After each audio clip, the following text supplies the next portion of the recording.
Boyfriend যখন তোমাকে বলে যে একটা খারাপ পিক দাও, তোমার পিকগুলো আমাকে দাও, আমি কাউকে দেখাবো না, তখন আপনি বিশ্বাস করে ওই বয়ফ্রেন্ডকে আপনি আপনার খারাপ পিক দিচ্ছেন।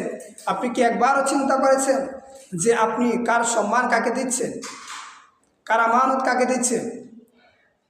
আপনার বয়ফ্রেন্ড যখন আপনাকে বলে যে চলো আমরা এক জায়গার মধ্যে ঘুরে আসি, আপনার ঘুরতে গিয়ে যখন আপনার শরীরের মধ্যে হাত দেই, তখন আপনি একবারও চিন্তা করেন না, আপনার লজ্জা থাকে না যে আপনি কার সম্পদে হাত দেওয়ার জন্য আপনি অনুমতি দিলেন?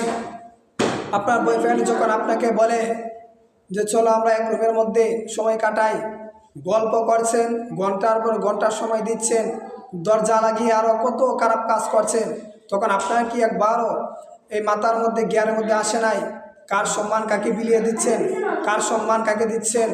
আপনার এটা আমানত ছিল, কিন্তু আপনি এটা না করে বরঞ্চ আপনি তাদেরকে দিয়ে দিচ্ছেন। অথচ সমস্ত পুরুষকে দূর দিচ্ছেন যে সবাই নাকি খারাপ। অথচ আপনি দেখেন একটা পাগলও তার নিজের বুঝটা বোঝে। আপনি নিজে একটু আনন্দের জন্য নিজেও আনন্দ পেলেন, তাকেও আনন্দ দিলেন, দেওয়ার পর সব ছেলেদেরকে দোষী বানাচ্ছেন।